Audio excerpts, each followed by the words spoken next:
All right, we're going to do a post-mortem on practice number 2 for my 5th grade boys basketball team. So, if you're following along in all of these videos, I think I mentioned I thought I was going to have a very small crew. I've got 11 kids on the team in total, and I thought I may only have 5 or 6. So, I had, let's see, I think my plan is here. There it is.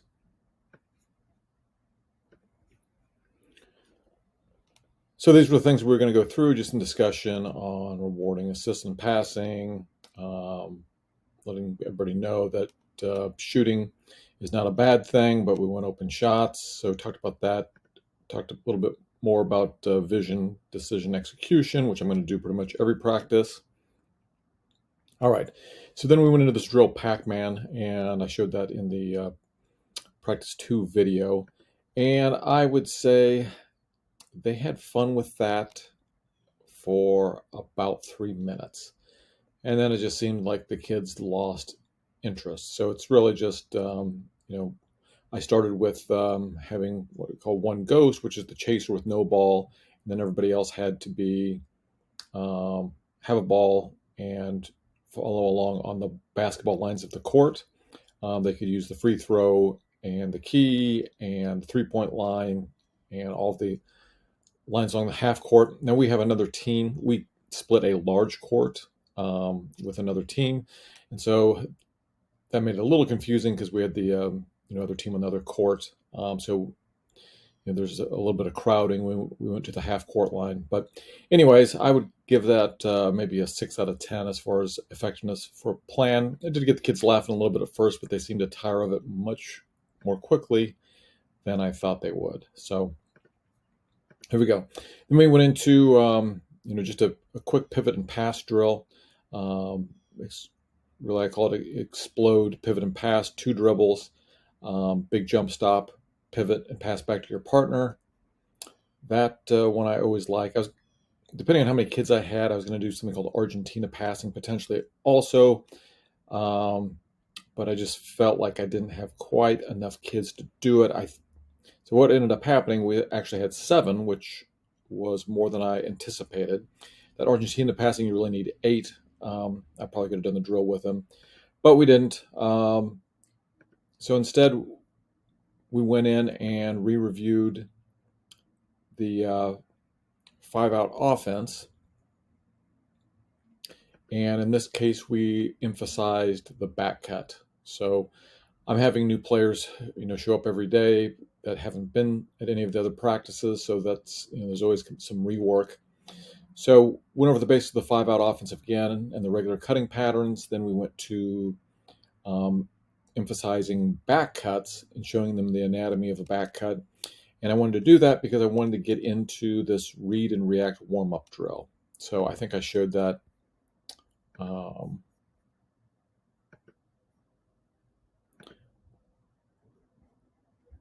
It's kind of this drill right here. And I got to be honest with you, it didn't go well. So what had happened is we ended up, another kid showed up. We ended up going to 8 players. And I think my mistake is I didn't know that you only are supposed to have 1, 2, 3, 4 players out here. I had them lining up around the 3-point line, and I think that really confused things. So I'm going to try this drill again because I really want it to be our warm-up drill. And just because you can get a lot of shots up in a short amount of time, we only have 6 or 7 minutes of court time usually before a game starts. In our league, they start things really quickly after the last game finished. So the mistake really is I need to line the kids up underneath. Here is the rebounders. And then I knew this was going to confuse them a little bit where they have one pass.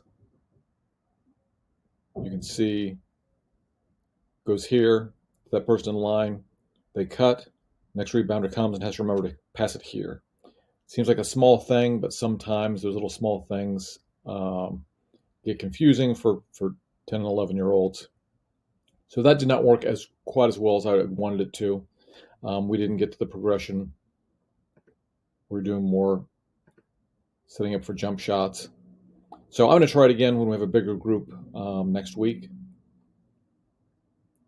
And we'll see if, just lining up the 1, 2, 3, 4 people out here, if that makes it make a little more sense for them. Because again, I just like the fact that you're getting so much, so many shots up. And all we're going to be doing the first couple of weeks of our season is a 5-out, emphasizing basket cuts and back cuts.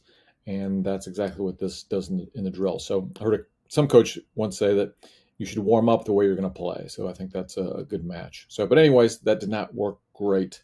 We'll give it another shot after myself, the coach, studies up and organize the drill a little bit better. All right, so let's go back. So we have a baseline out of bounds play. We call it stack. If you want the links to all this, let me know at troy.wallace@stayonthecourt.com, or if you go to stayonthecourt.com, there's all kinds of ways to get in contact with me. So we did the baseline out of bounds drill, and what I did is I huddled 5 of the players up. I think at this point I had 6 or 7 players, and we huddled everybody up. Oh, actually what happened is I found out that I was going to have 3 kids that needed to leave 45 minutes early, so actually we bumped this up ahead of the read and react drill because I wanted to get that in before everybody left. So ran that baseline out of bounds drill. What I did is I huddled everybody up, assigned their numbers 1 through 5. I have the 3-person throwing the ball in, and then they make their movements based on whether they're the 1, 2, and then with the 3-ball or the 3-man throwing it in, then 4 and 5. So we went through that a couple times, rotated the kids in and out, and they are starting to understand that. All right. So then we went back to this read and react drill. We had an 8th kid show up during that drill, and my assistant coach. And like I said, that one just didn't work real great. I probably should have taken some time and looked at that drill again before I got them into it. So we did the best we could, and hopefully we'll do better with that next time. So then unfortunately we had 3 kids leave, so now we're back down to 5 kids. So I wanted to do this drill called race car, which is is up and down the court. It's full court, moving the ball. Emphasizing moving the ball with the pass rather than the dribble. And I won't go into detail because we are going to do that for practice 3, and I will go through that drill a little more in depth in the practice 3 demonstration or prep video. So we went ahead and did something, because we had 5 kids, we did something called sorcery, where you are lining up, everybody's in the lane, you've got 2 defenders, then you have offensive men on each side of the basket, then one kind of at the top of the free throw line, and there's no dribble, and it's 2 on 3, and it gets the kids used to passing the ball in close quarters to the open man. So I like that drill, especially when we only had 5, because it takes 5 kids. So we did that for about 5 or 10 minutes. That one worked pretty well, and I think it's going to be something I make a staple of our practices. These other things, corner recovery, or I was going to do like a 3-on-3 if we had 9 players, a 3-on-3 cutthroat. We didn't have the numbers with only 5 kids left. I was going to introduce the sideline out of bounds play, but because we only had 5 kids, I didn't want to introduce with only the 5 kids. So we'll work on the sideline out of bounds play next week. So this is what you find out. I had 7 kids, then I had 8 kids, and then 3 kids left, and I had 5 kids for the rest of the practice. So I ran kind of an audible, and I ended up just doing, for the rest of the practice, we let the 5 that were there just play 5-on-2, and the 2 defensive players were me and my assistant coach. And I put a restriction on the team to get them to get used to passing the ball rather than dribbling. It was 5-on-2, full court, no dribble. So they could not, my fifth graders could not dribble the ball. They had to, get down court by passing. And as usual, they bunched the ball for the first 2 or 3 minutes and realized they weren't getting anywhere. I demonstrated how, if they're bunching to the ball, it makes it much easier to guard them. And by that, we probably did this for 10 minutes. It definitely was a little tiring for them and the coaches. But by the end, they kind of got it. They were making passes down the court. They were getting much better spacing. So that was kind of something I think I'd done that drill in the past, but just something that came to my mind since we only had 5 kids. And I always want to emphasize moving without the ball and, passing rather than dribbling down the court. So that was it. One thing I did also to warm up, I think after I did PacMan, is a lot of times when I feel like there's not a lot of energy or a drill didn't go well, and I didn't think that PacMan drill went super well, I go into a drill called cones because I personally love it, and the kids seem to love it as well. And it gets them a lot of reps, gets them moving. And let's see, I think I have this in my drill sheet. I call it cones, but it's really like a half court 2-on-1 with a chaser. And let's see, I think I've got a video on it.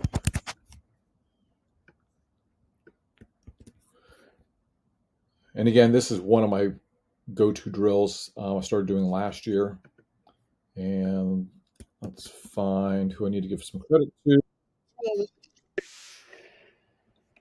So this is a breakthrough basketball video. I don't know who it is. Oh, I recognize that voice. Let's see if we look over here. If it.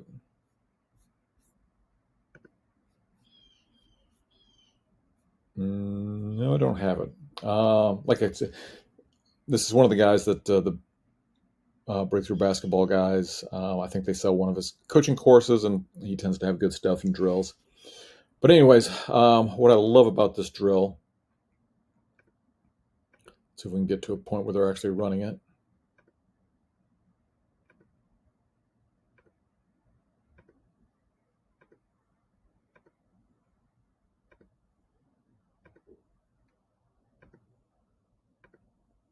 All right, here we go.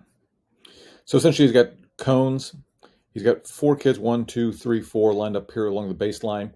The guy's outside player of the offense. The 2 in the middle are the defensive players.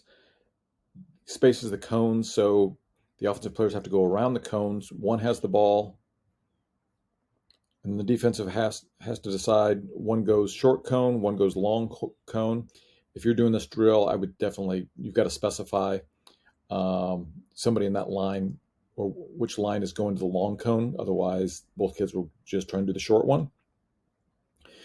But it's great because the timing it lines up is by the time the offensive players get around here, obviously the first player, the short cone, he's kind of in decent position, but it takes about 2 or 3 more beats or seconds for the second defensive player to get back into position.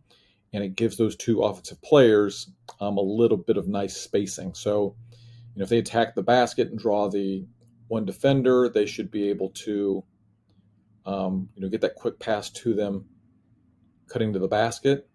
Or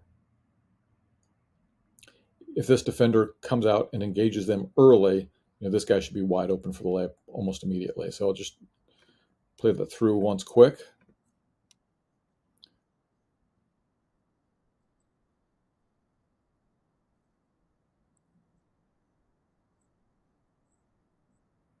Yep. So that's one I really like. If I just think practice is not going well, I just stop and do that drill because the kids seem to like it. Gets a lot of kids movement or moving since you've got at least 8 spots. I'm sorry, 4 at a time go. So there's a lot of kid involvement. So anyways, that is kind of the synopsis of practice 2. A little messy for sure with having 7 kids, then 8 kids, and then dropping back to 5 kids during one practice. So hopefully we'll get more of our kids at the practices this week, because we have a game on Saturday. So that's it.